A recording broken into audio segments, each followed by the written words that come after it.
Baik, assalamualaikum warahmatullahi wabarakatuh.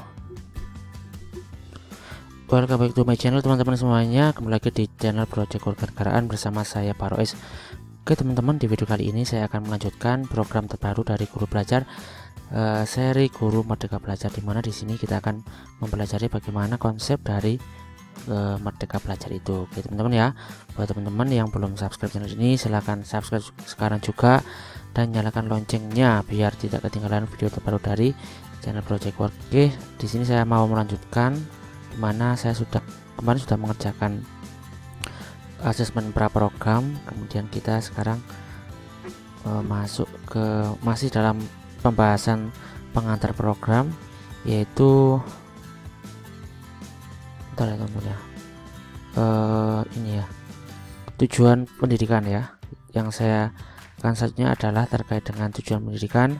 Nanti ada aktivitas 3, itu ada pengantar tujuan pendidikan, terus ada refleksi, aktivitas kelimanya ada miskonsepsi belajar, baru nanti ketika aktivitas ke-6 ada kuis tujuan pendidikan dan miskonsepsi belajar. Di aktivitas ke-7 ada bergabung grup Merdeka Belajar, jadi nanti ada grupnya teman-teman. Terus di aktivitas ke-8 nya ada refleksi pribadi. Di aktivitas ke-9 ada refleksi dan perayaan belajar topik 1. Langsung teman-teman ya, kita membahas pertama, yaitu pengantar dari tujuan pendidikan. Baik,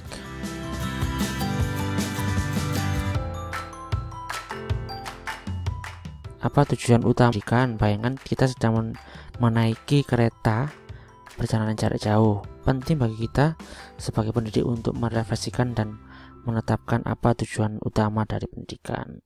Gitu teman-teman. Kita next. Ini ada refleksi 2 pengajaran. Nah, untuk memahami tujuan pendidikan dalam aktivitas ini, Anda akan diajak untuk melihat video 2 pengajaran yang berbeda. Dalam video ini terdapat interaksi antara guru dan murid. Oke, posisikan diri Anda sebagai seorang murid untuk menjawab pertanyaan saat menonton video ini. Apa yang Anda rasakan sebagai murid? Apa yang Anda pikirkan? Perilaku apa yang Anda tunjukkan sebagai seorang murid? Jadi di sini ada sebuah video teman-teman ya. Coba kita tonton dulu.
Jadi kurang lebih di sini tuh kayak guru tuh di sini di video ini dia punya kuasa yang sangat mutlak sekali di kelas ya teman-teman. Jadi masuk langsung, ayo anak-anak keluarkan bukunya gitu. Dikasih soal terus siswanya disuruh mengerjakan. Kalau ada yang ketahuan nyontek, langsung saya kasih 0 misalnya gitu. Jadi kayak seolah-olah ya sudah punya kemerdekaan sama sekali dalam belajar. Mereka belajar di dalam tekanan.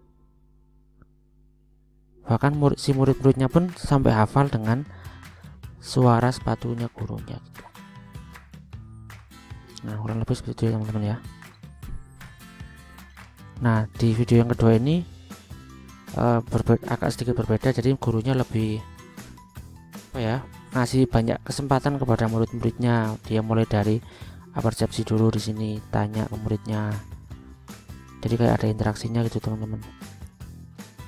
Nggak seperti di video yang pertama tadi, tapi ini dengan peran yang sama. Nah, orangnya ngelempar pertanyaan lagi, ngasih kesempatan untuk murid-muridnya untuk bisa menjawab.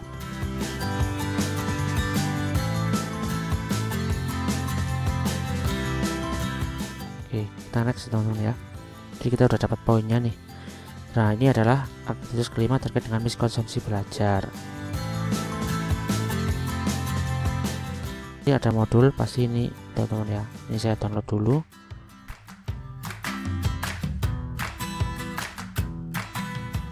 Ini adalah miskonsepsi belajar. Yang pertama adalah anggapan bahwasanya anggapan yang salah, yaitu belajar hanya untuk ujian. Jadi kayak anak-anak itu berpikir, oke, kita belajar ini nanti tujuannya untuk ujian. Kendali belajar berada pada guru, kayak seperti tadi teman-teman. Jadi masuk langsung, ayo semuanya sekarang keluarkan pulpennya, keluarkan bukunya, kita belajar ini. Langsung mereka nulis, jangan soal. Jadi semuanya sangat bergantung kepada seorang guru. Jadi semuanya berada di bawah kendali gurunya. Pelajar mempunyai kebutuhan dan minat belajar yang sama, jadi semuanya diratakan. Semuanya harus bisa mata pelajaran ini. Misalkan belajar itu menghafal dan menggunakan rumus. Misalkan belajar lingkaran, rumusnya harus hafal. Keberhasilan belajar ditandai dengan nilai angka terstandar, jadi kayak ada KKM-nya gitu teman-teman ya.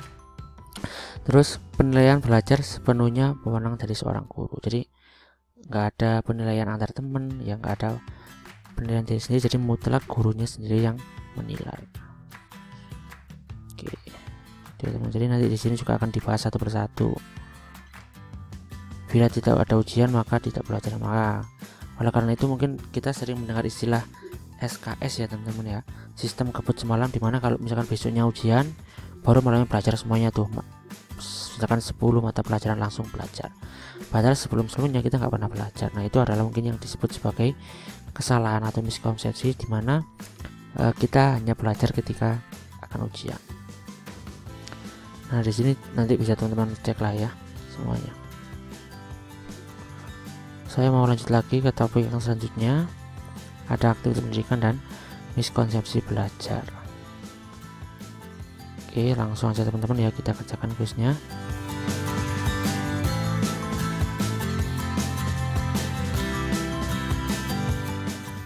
Berikut merupakan konsep belajar yang tepat. Belajar untuk ujian, ini salah tadi ya. Belajar bermakna, menyenangkan, menghafal. Ini ya, belajar yang bermakna. Kayak misalkan siswa dikasih tahu kalau misalkan kita belajar Pitagoras, nanti tujuannya untuk ini loh anak-anak, nanti di kehidupan sehari-harinya kita buat ini. Kita belajar lingkaran, ya gimana caranya gurunya menghubungkan mata pelajaran itu dengan kontekstual yang ada kejadian nyata di dalam kehidupan sehari-hari. Berikut merupakan miskonsepsi adalah ini betul ya, disepakati bersama antara pelajar dan pengajar, dinilai bersama untuk membangun kesadaran, ini benar ya. Pelajar mempunyai kebutuhan dan minat belajar yang sama, ini yang salah ya. Pasti mereka mereka mempunyai minat belajar yang berbeda. Salah satu miskonsepsi belajar adalah kendali pada guru. Berdasarkan pernyataan tersebut, bagaimana konsep belajar yang tepat? Guru yang baik adalah guru yang bisa mengatur, guru yang mengatur jalannya pembelajaran. Ini sama, guru memiliki wewenang terhadap murid di kelas. Nah, yang tepat ya ini, jadi guru harus melibatkan murid dalam pembelajarannya. Berikut yang bukan merupakan tujuan pendidikan. Kementerian oke, siap sekolah oke. Oh, enggak, ini ujian bermakna oke, siap hidup ini yang enggak tepat, yang bukan. Salah satu tujuan pendidikan adalah siap hidup. Apa yang dimaksud dengan pernyataan tersebut? Murid mendapatkan nilai baik agar mendapat pekerjaan baik. Belum tentu juga ya teman-teman. Murid lulus nilai baik akan mendapatkan sekolah favorit. Murid belajar untuk mempersiapkan tantangan hidup ke depan. Murid belajar untuk menjadi orang sukses. Ini ya teman-teman ya. Jadi murid itu belajar untuk mempersiapkan tantangan hidup di masa yang akan datang. Oke, kita finish teman-teman. Dan dari 5 soal tadi kita sudah bisa menyelesaikan semuanya, dan alhamdulillah kita sudah mendapatkan nilai 100. Kita lanjut teman-teman. Yang satunya adalah kita bisa bergabung dengan grup Merdeka Belajar.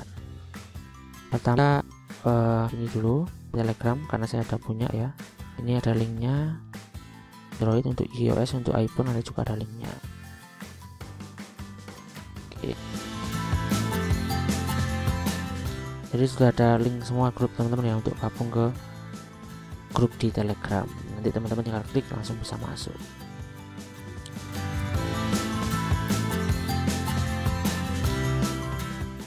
Selanjutnya adalah aktivitas ke-8, yaitu refleksi pribadi konsep belajar.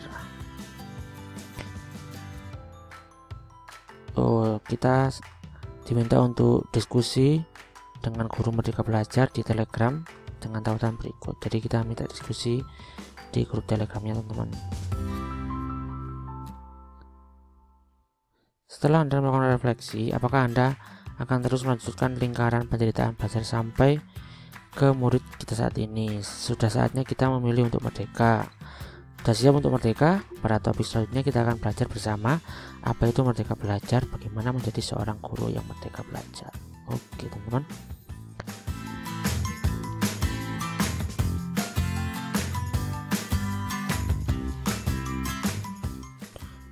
Di aktivitas ke-9 ada refleksi dan perayaan belajar topik 1. Jadi kita sudah menyelesaikan tujuan pendidikan, yaitu topik 1. Setelah itu ada sebuah refleksi. Ini pertanyaan teman-teman ya. Menurut Anda apa informasi penting yang Anda peroleh setelah mempelajari materi pada topik tujuan pendidikan? Silakan menulis dalam jurnal belajar pribadi Anda. Jadi ini tugasnya nggak bersifat wajib ya teman-teman. Jadi mungkin bisa langsung saya jawab di sini. Informasi penting yang saya dapatkan dari materi terkait dengan tujuan pendidikan adalah bahwasanya untuk saat ini pandangan bahwasanya guru menjadi pemegang kendali di kelas sepenuhnya itu adalah sebuah miskonsepsi yang salah teman-teman ya, karena guru harus juga bisa memberikan kesempatan kepada muridnya untuk bisa berinteraksi. Terus orientasinya bukan hanya dari seberapa bisa mereka mengerjakan soal yang kita berikan, tapi juga bagaimana caranya mereka mempunyai pemahaman yang bermakna, gimana caranya kita mengetahui minat belajar mereka misalkan lebih tertarik kepada eksak atau ilmu sosial gitu. Jadi kita nggak bisa memaksakan minat belajar dari setiap peserta didik. Nah mungkin itu refleksi dari saya teman-teman ya. Terus informasi penting sudah ya kayaknya ya, informasi penting yang Anda peroleh. Oke kayaknya udah terjawab tadi itu teman-teman. Oke, untuk topik 1 sepertinya udah selesai.